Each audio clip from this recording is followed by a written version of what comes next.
So you want to provide high availability for your vCenter server, and you're not quite sure where to start? Well, stick around. We're going to take a look at this thing called vCenter Server High Availability. See you in a bit.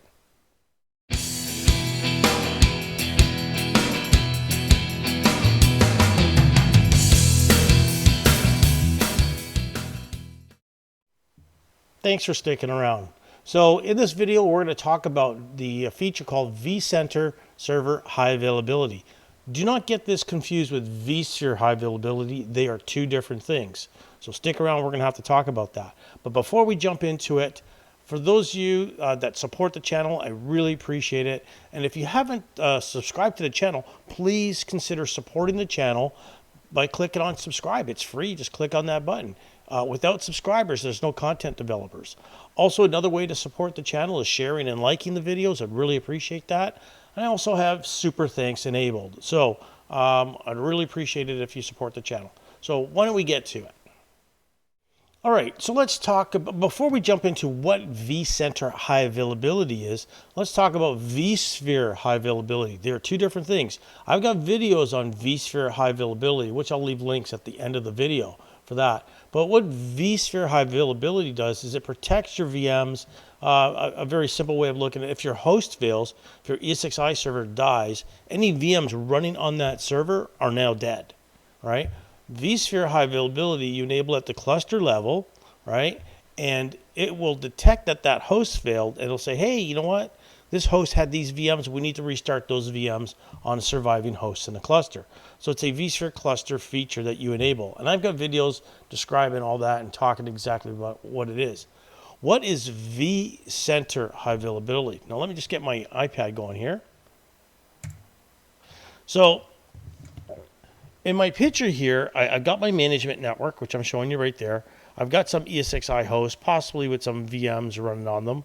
Whatever, those are representing VMs. And then you got your vCenter server over there. Okay, pretty straightforward. And I've got videos talking about vCenter server. Your vCenter server will generally have a network card, generally just one NIC, connected to the management network. And it may have an IP of whatever. In my lab, it's 172.20.10.10. Okay, that's the IP address of it. What vCenter high availability is, or vCHA, vCenter high availability, what that is it will spin up 3 more nodes. So it will spin up vCenter server. We'll call this passive. This one I'll call active. And it'll spin up another vCenter server witness. Now these will be connected to this backend network here. So you'll see over here on this first one, we'll have a second network card. My passive will actually have a second network card, ETH2. It will actually also have, sorry, I should say 1 there. Sorry about that. And that should say 1 as well. It will have its first card, ETH0, which is disconnected from that management network. Then you have the witness appliance. So we actually basically have, you can think of it as a mirror copy of our vCenter server. So it's another VM that's a mirror copy of the first. Why do we need the third one? Why do we need that witness? We need the witness as a quorum, as a judge, right? How do I know which one is actually failed, right? So basically the witness provides us with quorum. So if my primary should fail, there's my active, if it should fail, the IP will, this IP over here, the vCenter server, will basically, I'll say for lack of better terms, fail over to this one, and then this network card will be connected to the management network. So it provides high availability in case your vCenter server should fry or should die on you, right? And we'll see how, I'll show you exactly how we set this up. Now, there's a couple of questions you might be wondering at this point. Why do I care about this? Why not just have my vCenter server? It's a VM. Why not have vSphere high availability protected? So if a host fails, that appliance restarts back on a surviving node. Yeah, that's perfectly valid, right? So you might be wondering, what's the benefit of this? You have to think about it from a couple different perspectives. One, let's say my vCenter server died on me. Is it a big deal? right? Well, my VMs are still running on my ESXi hosts, so my workloads are there, so I'm still okay. So technically, maybe it's an inconvenience, but if I get it back up and running in a couple hours or tomorrow or the next day or whatever, I'm okay, right? That might be your situation. There are other situations, though. Maybe you're a provider, some kind of hosting provider or cloud provider, where there's other components that rely on vCenter Server, like Horizon virtual desktops, like NSX, right? Like ARIA or ARIA automation. So you may have various automation set up where it's going to automatically try and spin up VMs and networks and all these other wonderful things. And if vCenter Server dies, that's kind of the key to it all. Your cloud infrastructure no longer functions. So that might not be a good idea, right? Your vCenter Server might be something very critical for your business environment, right? So really depends on you, okay? But again, it goes back to, well, Steve, why don't I just use vSphere high availability to protect it? It's a VM running on a cluster of ESXi hosts. If a host should fail that vCenter server is running on, it will just restart back up on surviving nodes. Yeah, that's true. One of the things with vSphere high availability you have to keep in the back of your mind, let's say your server dies, okay, and your VMs that are running on it also die. Well, at that point, those VMs were not gracefully shut down, were they? Okay, those VMs will restart back up on the surviving host, and it starts it up back as what we refer to as a crash consistent state. Think of it like this. Let's say you got a PC at home, you got your computer at home, great. Forget about a laptop, okay, because it's got a battery. Let's say you got your PC at home and it's running Windows or Linux, I don't care. And I walk over and I unplug the power cord. You're probably going to get upset with me, all right? Because you didn't do a proper shutdown at that point. So there was stuff in memory, cache, whatever, it's gone. Probably didn't get written to disk. Same kind of concept here with the VM on a host. The host dies. Well, the VM didn't shut down properly, right? So now when I plug that computer back in, let's say, your PC that I plug back in, it'll probably start up okay, but there's the possibility that it may not. Or if you had a database running on there, you probably lost some information. So there could be some corruption, right? Same kind of thing here with vSphere high availability. Yeah, your VM's crashed. It's going to start back up on a surviving host, but it's referred to as a crash consistent state. It'll probably start up okay, but is it 100% guaranteed? Maybe not. Same kind of thing with vCenter Server. It's got a database. So if it crashes and it goes to start back up on another node, it may not start up. Okay? So, and then you may have to go in and fix it or restore from backup or do something. Okay? With this solution, you basically have a copy of another vCenter server running sort of in the background. Everything's getting replicated over to that passive one. And if that active one should die, the passive one, well, one, we don't have to start up the VM. We don't have to worry about the extra time it takes to do that. We just have to start up some services. So it doesn't kick in right away. It's not instant. But within a few minutes or so, your mileage may vary, it's going to start up services, and then you'll reconnect back over to here, but it's on the same IP. Okay? So that's kind of the whole point here, right? So why don't we just go ahead and do this? Let's set it up. It's actually fairly easy to set up. The big thing I want to point out, before we do that, is this network right here. Notice the witness only has one interface connected into this network, and we're going to call this the vCHA network. So this is the network, a dedicated network that the replication traffic is going to go across. So you need to configure that. So the first thing I'm going to do is go in and create a port group for this traffic. So let's go ahead and do that. Okay, here's my environment. I'm in a nested environment. I'm breaking kind of a few rules here, but it doesn't matter. It's my lab environment. I have one ESXi host. It's actually a Dell 740 server. It doesn't really matter so much. I got a bunch of other stuff in there. You'll see I have some nested ESXis. It doesn't really matter. The vCenter server that's looking after this environment is called vCenter 01.vclass.local. You can see it at the top there. And it's a VM that's running right there, vCenter 01. There it is right there. There's the VM. Okay, so let me go to my vCenter server here. I'm going to click on configure. Actually, before I do that, I got to set up that replication network. So let's go into my networking here. I do have a distributed switch. Technically, you don't need one. You can do it with a standard switch, probably not a good idea, but you can do it, okay? So I got a distributed switch here. I'm going to create a port group. So I'm going to say, come on, distributed port group, new distributed port group, and I'm going to call it PG-V, PG-vCHA network. All right? So I'm going to go next. Again, I got all these number of ports. It doesn't really matter. I'm going to specify a VLAN here. Again, it should be kind of a dedicated network for this, or put it on a separate VLAN. Maybe my VLAN will be VLAN 80, whatever. I don't care. I'll go next, and I go finish. Okay? Whatever my VLAN is. Now, let's go back into vCenter here. Let's go into the configure, and then over here, vCenter HA. All right, let's click on that. And you see it gives you a little explanation here. Right? It says, create a vCenter HA network. I just did this. So it's a private network, must be separate from the management network. So you can't use your management network here. It's used for internal communication between the nodes.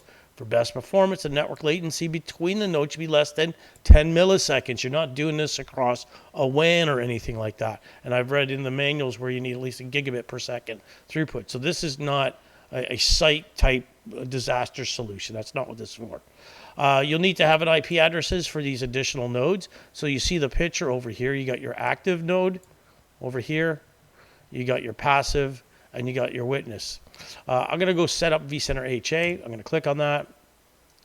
Now, since my vCenter server is in this inventory, it's a VM in the inventory, it's fairly simple for me to do this. If it wasn't, I may have to go in and manually clone these VMs, right? But again, since I don't have to do that, I'm okay. Perhaps I'll do a separate video in a situation like that. But anyway, so it's saying here, what is the vCenter HA network for the active node? So what's the network that's going to connect that second card to? So let's go back to my iPad. So that second card right there, what network is it going to connect it to? That's what it's asking. So basically I'm going to go browse, and there's that network that I created, that port group. And I'm going to say okay. So there we go. Now you'll notice over here it says vCenter. It shows me there's two network interfaces. One is the management NIC. Mine's called the world. Don't worry about it. Yours is probably going to be called like management, okay? Because that's where your management network is, okay? Don't worry about mine saying the world, all right? That would be a management network. You see the data store that VM is on and the network. Great. If I scroll down, it's asking me about information for the passive node now, okay? So again, all this stuff I got to select, storage and all that. So let's click on edit. It's asking me, okay, what name or folder do I want to put this in? I'm just going to put it in my data center, in the root of the data center. You might have a separate folder for these. Probably a good idea, just from a visual perspective, but you don't have to. I'm just going to put it in my data center one. Oh, by the way, it's asking me for the name of the VM. So it's going to copy my existing vCenter server, which I'll show you. So it's going to call this one vCenter 01./passive. Because it'll just append -passive on the end of the name of your vCenter server. Okay, that sounds good. I like it. I'll go next. Now it's asking me what compute resource. Remember, it's going to deploy 3 of these VMs. You should have your active on one host, your standby, your passive on another physical host, and the witness on another physical. Put them all on the same host is silly. Now, guess what? I'm in a nested environment. This is my lab environment. I'm going to be putting them all on the same host. It's going to give me a warning about that. You'll see it, but don't do that in production. So I'm going to pick my host. I only got one here. I'm going to pick my host, say put it on there. I'll go next. Now it's asking me what data store do I want to put it on. I'm going to put it on one of my SSD data stores. And it's probably a good idea also, you got your 3 nodes, put them on 3 separate data stores. Obviously, if they're all in the same data store and that data store fails, they'll all fail, right? Now, an exception to that is vSAN, okay? So vSAN's a different beast altogether. So if you're not using vSAN, put them on separate data stores. So I'm going to put mine on, this one here on SDD2 or whatever. I'll click next. Now it's asking me, remember, here's the 2 NICs. It's going to give that appliance. It's asking me what networks are going to be put on. So my first NIC is going to be on my management network, okay? Now, in my lab, my management network is called the world, okay? I'm going to say okay. Then the other one over here is HA network. This is that private network for the HA replication. So I'm going to pick that port group that I created before, all right? There's that port group I created. I'm going to pick that. So the top one here, again, will be your management network, okay? And my management network is called the world. This is the way I got it set up. Click next. It gives me a summary, it says the same host is being used for the active. So I told you it would warn me about that. In the real world, I wouldn't want to do this. I want to make sure each node's on a separate host. And by the way, if those hosts are in a vSphere cluster, it will create a DRS anti-affinity rule for all those 3 VMs. In other words, keep these 3 VMs on separate hosts. It will do that for me. I'm going to click next. So I'm going to ignore that warning. I'm going to go finish. Now, there's my passive node. Now I got to set up my witness node. Same kind of thing. I'm going to click on edit. It's going to, again, it's just going to append the word witness to the end of my appliance that's cloning. Okay, it's asking me where do I want to put it. Again, I'll probably put it in a separate folder, but anyway, it doesn't really matter. I'm just going to leave mine here. Now it's asking me what host. Now again, in your environment, in the real world, you're going to pick separate hosts for each of these. So my active is on this host, my passive will be on that host, my witness will be on a separate host. In my lab environment, I only get the one host. Click next. It's asking me what data store. I can pick a separate data store, just like I explained. Get next. Now it's asking, notice it's asking me for one interface here. So the witness node only has the one interface, okay? And that's connected to that replication network. So I'm going to click on browse, and I'm going to pick that vCenter HA network I created. I'll say okay, go next. Again, it's giving me the warning about the host, and I'm going to go next and then finished. And then at that point, I set everything up. Looks good. I'm going to go next. Now it's asking me IP addresses. So what this is saying here is, do you want an IP4 or IP6? This is the address of that vCenter HA network. So this is that private internal network. All right. So let me just go back to here. Let me put in my address. I'll say 192.168.80.101 for this guy, and a mask at 255. You don't need a gateway. Again, if you're replicating on different subnets, then yeah, you'll need to basically, like for example, if my active replication network was on one subnet, and my standby or my passive was on a different subnet, and my witness was on a different subnet, maybe they're in 3 separate racks, then you might, specify, okay, let's, put in the gateway here. I don't have to worry about it. I'm on a flat network. So again, I'm just going to type in the IP address. Again, I just pulled this off the top of my head. It's an internal network to here. So I'm going to specify the second address for these guys, for the passive, and then it's subnet mask. I don't need the gateway. And then the third address for the witness. So you'll see mine are 192.168.80.101, 102, and 103. That's what I put in. Okay. And that's it. I'm going to hit finish. And at that point, you see a little spinning wheel here, right? We'll let that continue. I'm going to expand this. And you see it's deploying the HA. Reconfigure virtual machine. Deploy vCenter HA cluster. We'll give it a few seconds here. Now this is going to take a little bit more than a few minutes to deploy. It's actually not that, doesn't actually take that long to set up, to be honest with you. Probably about, let's say, 10 minutes or so. So you see it's deploying the HA cluster, cloning a VM, vCenter 01. Let's go back into this view here. Here is my vCenter server, vCenter 01. There's the passive one. It's cloning that first one to here, right? So depending on how big your vCenter server is, how fast your storage is, how busy everything is, it'll dictate how long this is going to take. So see, I'm at about 35% right now. So I'm just going to let this run, and I'll probably speed this up, okay?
Okay, we can see the appliances are deployed. Let's scroll down here.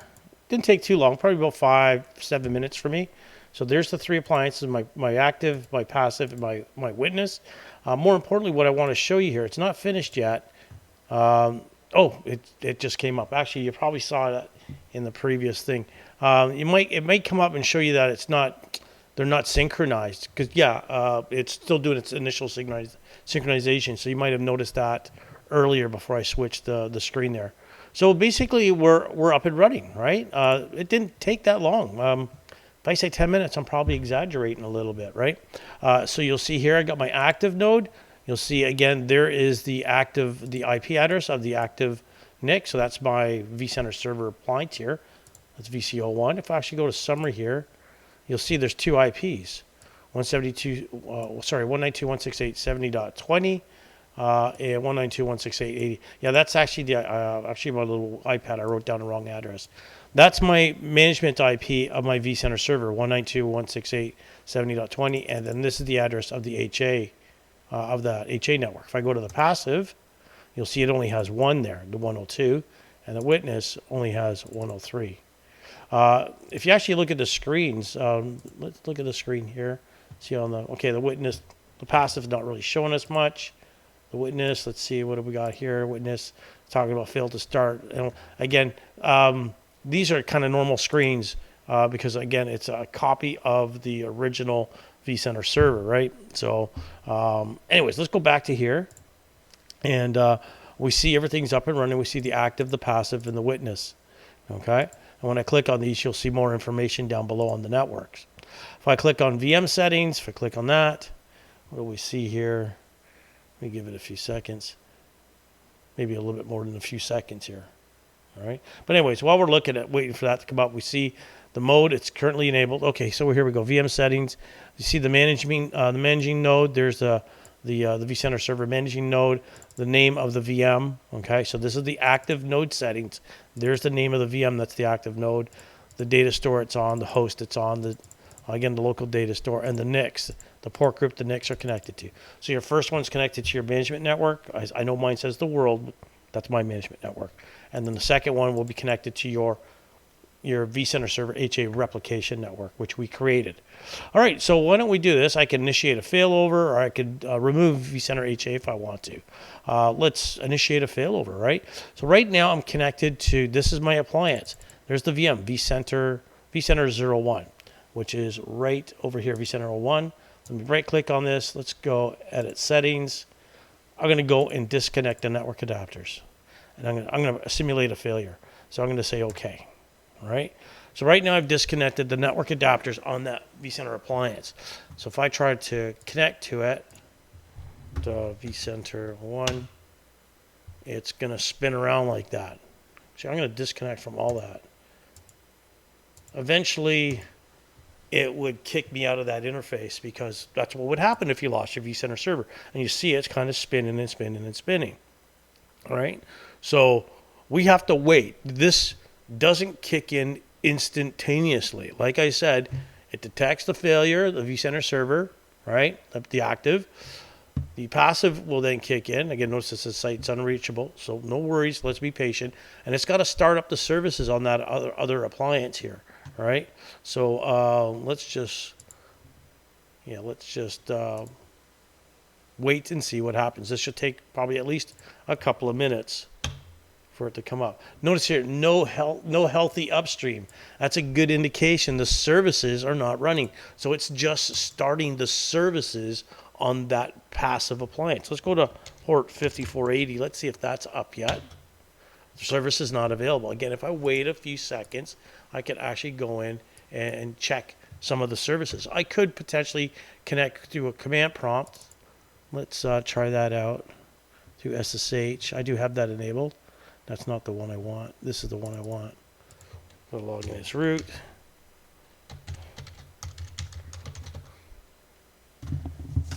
And then you can see that I'm actually logged in. I could actually log in at that point. And I just want to type in this command, service dash control. Try that again. Service control dash status. And it'll show me the list of all the services that are running and not running. Okay, so again, I'll probably do a video on troubleshooting vCenter here, but you see start pending services. Some of the services are starting right now. These are the services that are currently running. Okay, and these are the services currently stopped. So there's a fair amount of them currently stopped, and I just have to wait a few minutes. Let's give this another shot. Again, let's wait a few minutes and then we'll come back. All right. Okay, about a minute or two went by. I'm able to log into the management interface. Let's look here, and under, again, services. So I'm able to log into the VAMI, or I shouldn't say the VAMI anymore, the management interface. If I click on status here, see various services that are started. We got some of them that are stopped. I'm probably able to log in now. Let's try this out. vCenter. Let's see what happens. There we go. I'm able to log in.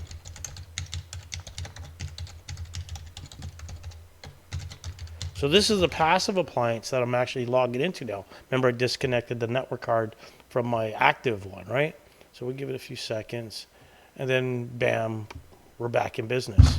Okay. If I go into here, you'll see over here, it's telling me cluster lost a node, right? Which, yeah, we lost a node there, right? Replication's not in progress. Yeah, well, because I lost a node. That's why replication is not in process. And the appliance configuration is not being replicated. So it's telling you you lost a node. Okay. Here it's showing you the node that's lost. Notice it's down.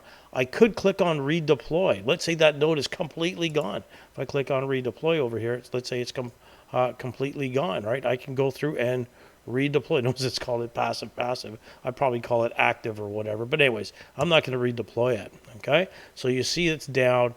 The active one is now up. If I click on VM settings here, give it a few seconds. Notice this automatic and manual failover are disallowed. So it didn't take too long actually to fail over. I would have to say it probably took about 4 or 5 minutes. Remember, typically actually in my environment, my vCenter server, when I reboot it, it comes up. It takes about 10 minutes to come up, 8, 9, 10 minutes, somewhere in that vicinity, right? So anyways, if I click on this is the active one now.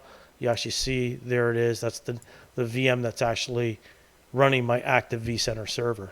Okay, and there's the witness. All right, that's pretty much about it. Now let's bring this one back up online. Don't worry about the other stuff here. Let's go back to what do I want to go back to? vCenter original. Let's right click on this. Let's go edit settings, and let's reconnect my network card. So let's say it went down, something happened, it failed, then it came back up. All right. So I have to wait for everything to kind of get resynchronized. So we'll give this thing a few minutes, and then we'll kind of see what happens from there. Okay. Okay. So brought it back up online. Let's go into here. It took a few minutes at least, and it came out and says appliance configuration is out of sync. But again, you'll notice over here, this is now the new passive, the 101. If I actually click on, let's get rid of this so we can see things a bit better. If I click on VM settings, the original active, which was my vCenter 01 VM, this VM right here, that was the original active, and this was the original passive. It's now flipped around, and it's basically, if I go to my passive, is now this VM here. Come on, just wait for it to catch up. Come on. And give it a few minutes. Yeah. So we see the passive now is this VM over here, vCenter 01, and the active is the vCenter 01 passive. So things have flipped around. The witness will never be an active or passive. It's just a witness, okay? And you'll see over here the management IP, again, is bound to this VM here. That's why it's called the active. So it doesn't do a failback. I can actually, I'm not going to wait for this sync to resync. I can go initiate failback. Let's see what happens. Let's say initiate failover. And at that point, it's going to basically start a failover for me, right? So that initiate failover is going to cause an outage, okay? So my passive is going to go down. the original active is going to go back to active. It'll take probably about 4 or 5 minutes for everything to come back up. So you probably don't want to do this at 9 o'clock in the morning type of thing, initiate failover, because it will do it will, again, cause things to go down. I'm just going to let that run, but that's basically it for the demo, folks. Let me just click in here. Yeah, that's pretty much it for the demo. If you've got any questions or comments, I hope you enjoyed it. Again, if you enjoyed it, please subscribe to the channel. If you found this entertaining at all, please hit the thumbs up, the like. Again, all that does help support the channel. Leave any comments and questions down below. If there's something you want to see me do or try out, please let me know. I am limited today, again, with this new switchover with vMug and Broadcom on accessing certain software. But anyways, leave any comments, questions down below, and we'll see you in the next one. Thanks very much. Have a great day. Bye now.